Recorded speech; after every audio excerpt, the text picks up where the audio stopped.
What's going on, boys and girls of the Zelda universe? What's up, world? Great Odin's Raven, Austin John switched his intro. Austin John plays here, and I'm very excited to let you all know we're gonna be playing Legend of Zelda Breath of the Wild. Why? Because it's freaking amazing. The last home console game for the Zelda franchise was in 2011's Skyward Sword, and no doubt Skyward Sword was an amazing game, and it gave us a concrete beginning to the Zelda timeline. But back at E3 2014, a new Zelda game was announced, and we've recently been getting our hands on demonstrations, live events, and more. And the more I keep seeing Breath of the Wild, the more I realize there's something about this brand new, breathtaking, innovative, f***ing up the Zelda gameplay system and making a brand new kind of truly open world game that seems, well, kind of familiar.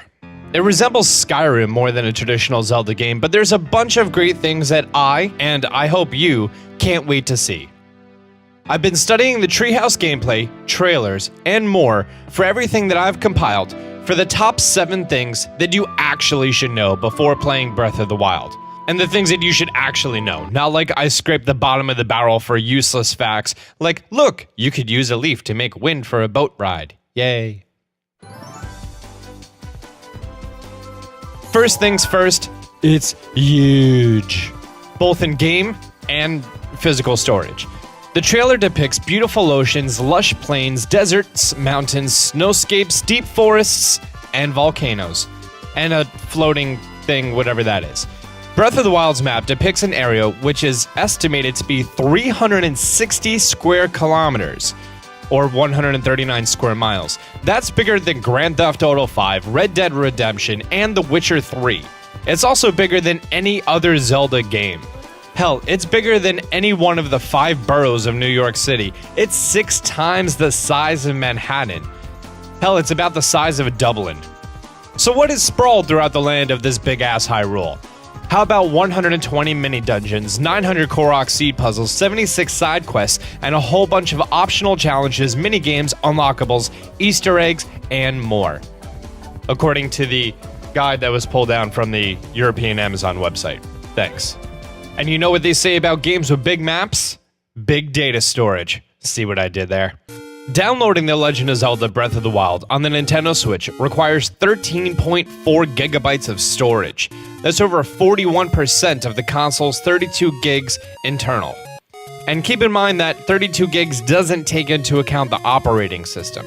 The good news is, the microSD cards are unofficially supporting up to 2 terabytes. So that's not too much of a worry if your Giant's wallet can handle it.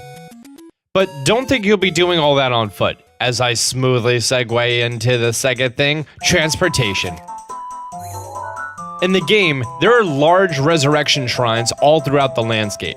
These will act as fast travel points, much in the same way that they do in Assassin's Creed. From any high point, you can use a paraglider, which uses up your stamina, a mechanic carried over from Skyward Sword, to travel safely to the ground or other areas. You'll also use a horse, of course. And Breath of the Wild has acres upon acres of plains and grassland, and you'll need your trusty horse to traverse them. And no, it's not Epona, unfortunately.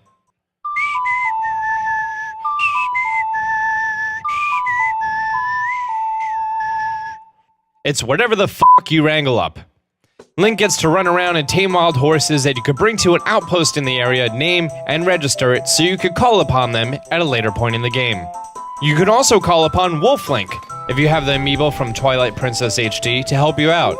He won't help you get anywhere faster, and it doesn't have Minda, and he'll make stealth pretty much not an option, and he's not too helpful in battle, and, well, he kind of sucks. Number 3, ways to play. So every enemy in the area has several ways to take them all out. You can use an arrow to distract them, blow them up with dynamite next to them, wait until night and stealth kill them, or you can set the entire area on fire and burn them alive. You could also battle them, disarm them in battle, kill them with their own weapons, or arm. Yeah, you can literally dismember an enemy and beat him to death with his own arm. That's kind of dark, Nintendo. Although it's been stated in interviews that the overall theme of this game will not be as dark and morbid as Majora's Mask, we're still expecting many character developing side quests. You know, kind of like Fallout and Skyrim. Number 4, companions. The trailer we've seen has shown Zelda in a very unprincess-like outfits. And ooh la la, that thing. As well as a variety of other characters, including a Goron, a Great Fairy, a female Gerudo, a Zora-like creature, and Falco. It's said from the game's creator that they're all companions, and they will aid Link in ways not ever seen in the game's franchise before. Is it possible that they'll follow around Link on his adventure, aiding him in battle with unique abilities like we've seen in Skyrim and Fallout? I don't know. But having a Goron by my side would be pretty dope. Number 5, say my name. Link in this game can't be named. This is the first time we've seen the main protagonist of the Legend of Zelda game go by Link. Normally, you write your name and it appears in text throughout the entire game, but since Breath of the Wild is partially voice acted, you'll find out that in the first minute of the game that someone calls out Link to the character. Some people say having Link named whatever you want him to be adds to the depth of the game. For me, I'm excited to not be reading text for the entire game.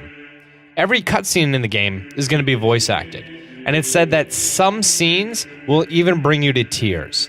Not something that can be easily done if you're just reading text. Number 6, gear up. In Breath of the Wild, there's a variety of enemies that are weak to certain types of attacks, and a variety of areas boasting all different types of weather and climate. You'll find yourself in areas with freezing cold temperatures that require you to dress warm and bundle up more than the rags that you find when you wake up. You'll also have fire hurled directly at your face, and you need flame-retardant clothing to make the most of the battle. There will even be lightning storms that have a higher probability of striking you if you're in a plains setting and you're wearing metal armor. Clothing and weapons can be found all throughout the game, as well as dropped from enemies that you defeat in battle. You know, just like Skyrim and Fallout. You starting to notice a pattern here? And number 7, open world. Some people here may not really know what open world means, but Breath of the Wild can be beaten in 15 minutes. That's not a misread. Within 15 minutes of hitting start, you can challenge the final boss, Ganon. That's not really a spoiler since every single Zelda game ever, or like almost all of them, you fight Ganon at the end. Even if you go through the entire game thinking it's this one guy, surprise, it's actually Ganon. You'll most likely die. You'll definitely die.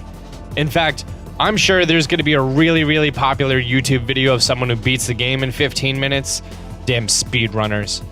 No one says you have to go around and collect X amount of things and do these side quests and do this and do that and collect this thing and that thing and then these 3 things and then those 7 things and then pull the thing out of the thing and do that stuff. No. Did the water temple and Ocarina of Time scar you for life? Then you could skip the water areas. Probably.